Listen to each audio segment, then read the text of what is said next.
안녕하세요. 대바파파입니다. 2월 21일에 청약하는 대진첨단 소재 밴드 하단으로 공모 가격이 조금 저렴해졌는데요. 청약을 할지 말지 저의 생각을 말씀드리겠습니다. 사업의 내용을 먼저 보시겠습니다. 2차전지 관련주인데요. 친환경 에너지 분야의 배터리 산업이라고 되어 있습니다. 그래서 여기 안에 들어가는 정전기 관리나 스태킹 공정에 사용되는 어, 이형 필름 등을 만들어내는 회사입니다. 그리고 자동차 내장용 플라스틱 부품 등을 또 만들고 있다고 하고요. 대전 방지 뭐 이런 얘기가 있는데 배터리에서 정전기가 생기게 되면 이 정전기에 전기가 모여서 화재가 날 수 있는 위험 요인이 된다고 합니다. 그래서 이 정전기가 발생되지 않도록 관리하는 그런 필름을 만든다라고 보시면 되겠습니다. 사업의 매출의 가장 많은 부분은 바로 여기 2차 전지 공정용 소재입니다. 36%부터 쭉쭉 있는데 최종 70%이기 때문에 대진첨단 소재는 2차 전지 관련주라고 보시면 되겠고요. 주요 고객사로는 이제 LG 엔솔이 있다고 합니다. 그리고 미국 회사가 또 있는데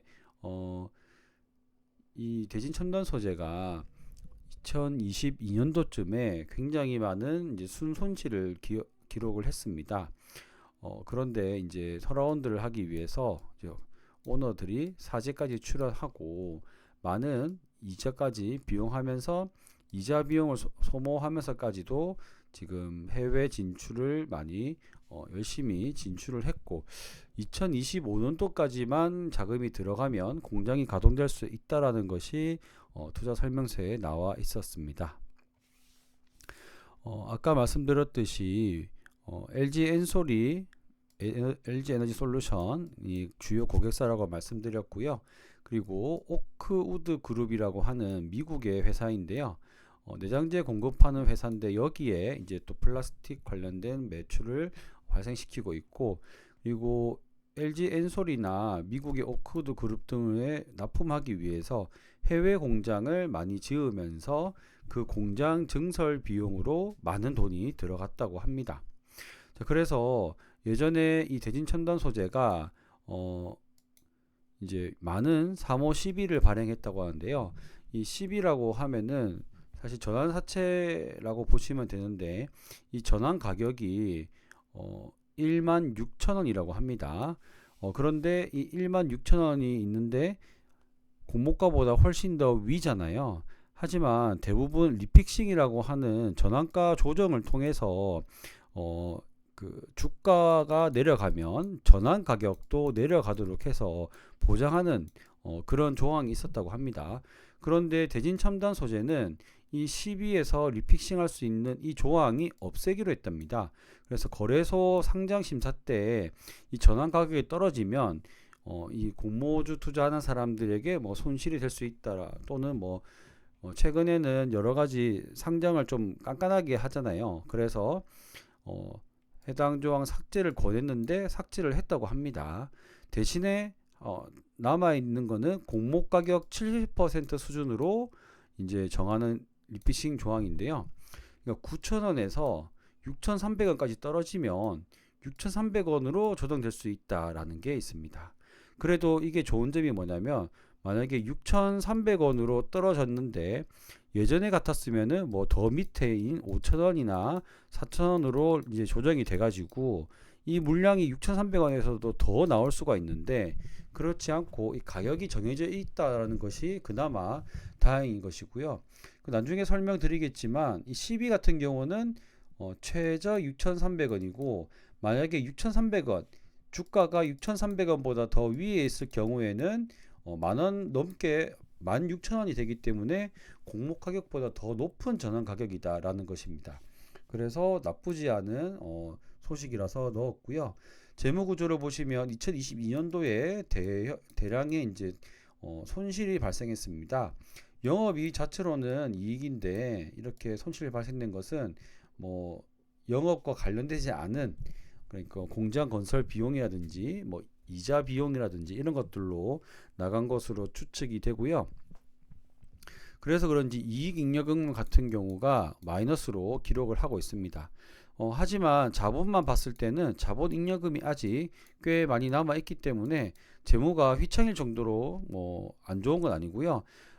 좋은 점이 매출액이 거의 670억, 640억, 600억이 넘는 매출이 계속 나오고 있다라는 것이 좋은 모습이라고 보여집니다. 그래서 이 손실 원인을 봤을 때는 아무래도 이 해외에 있는 지사들, 해외에 있는 자회사들의 이 손실이 있기 때문에 그렇지 않을까 싶고, 여기 있는 공장들이 제대로 돌아가기만 한다면 많은 부분의 손실이 회복되면서 영업이익이 꽤 괜찮기 때문에 요거에 따른 뭐 순이익도 어느 정도 올라가지 않을까 하는 생각이 듭니다.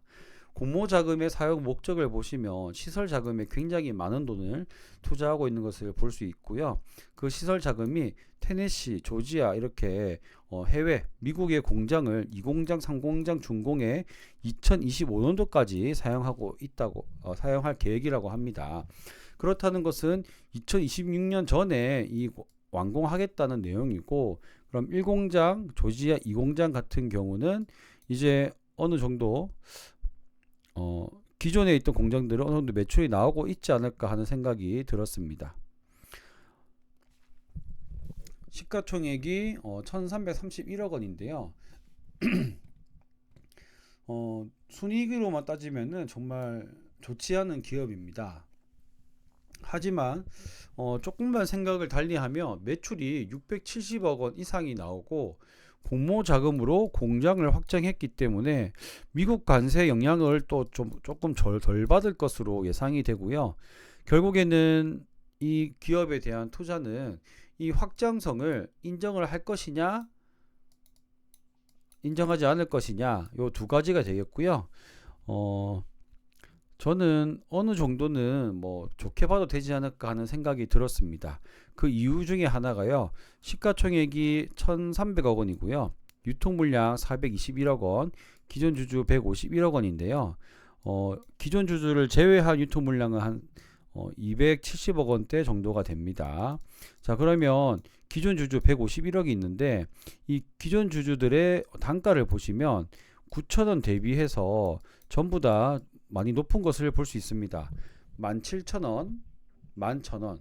그렇기 때문에 이 9,000원은 기존 주주들의 아주 매력적이지 않은 그런 가격이기 때문에 이 정도의 손실을 보고 바로 매도할 것 같지는 않거든요. 그렇기 때문에 일부분만 매도한다고 치더라도 한 실제 유통물량을 한 300억 정도로 본다면 청약 정도는 소액으로 하는 거기 때문에 해도 되지 않을까, 괜찮지 않을까 하는 생각을 가졌습니다. 그래서 수요 예측 결과는 뭐 나쁘게 나온 걸로 보이는데요. 가격을 보시면 1,900원 미만이 86% 이상입니다. 자, 그렇기 때문에 공모 가격이 밴드 하단 미만으로 이것보다 더 아래인 9,000원으로 결정된 것 같고요. 그래서 의무부의 화격도 적기 때문에 기관들은 많이 외면했다라고 보여집니다. 증권사는 미래에셋과 신영증권에서 있고요. 아무래도 청약 배정 수량이 신영이 낮기 때문에 미래에셋이 조금 더 균등은 유리하지 않을까 생각하고 있지만 그래도 결론적으로는 봐야 알 것 같습니다. 제 생각을 한 번 더 정리를 하면요. 이 기업은 전형적인 2차전지 분위기가 좋을 때, 업황이 좋을 때 투자를 받았던 기업이다. 그런데 이 투자받은 기업들이 이제 상장하려고 할 때 대부분 투자받은 가격보다 더 높은 가격으로 상장하려고 합니다. 하지만 현재 분위기도 좋지 않고, 그리고 이 기업은 어느 정도 돈으로 열심히 투자를 했고 나름 자신이 있었던 것인지 공모 가격을 9,000원으로 대폭 낮추고서라도 지금 상장을 추진하고 있는 상황입니다. 그래서 어느 정도 결실을 지금 기다리고 있는 상황이기 때문에 우리가 막 1,000만원, 2,000만원 이렇게 투자를 할 수가 없잖아요. 이게 지금 저희가 신규 상장주 IPO에 청약하게 되면은 뭐 많이 받아봐야 수백만원까지밖에 안 될 것이기 때문에 트럼프 시대에 전기차 관련주들이 힘이 없지만 해외 공장 확장, 흑자 매출, 그리고 매출 대비 작은 시총. 그래서 어느 정도 기업이 정비만 잘 된다면 지금 시총은 조금 싼 게 아닌가 하는 그런 생각이 듭니다. 제가 최근에는 주식에 현재 많은 돈이 좀 묶여 있어서 비례 청약을 많이 할 수는 없지만 정리되는 금액 일부분이 있거든요. 그래서 저는 비례 청약을 할 생각입니다. 근데 이거는 제가 많은 돈을 하는 건 아니고 어느 정도 비례 청약을 해도 괜찮겠다라고 저 혼자 생각하는 거기 때문에 그냥 참고만 해주시길 바라겠습니다. 자, 이렇게 해서 오늘 대진 첨단 소재 관련된 내용을 말씀드렸고, 역시 이 내용은 제 개인적인 생각입니다. 참고만 해주십시오. 감사합니다.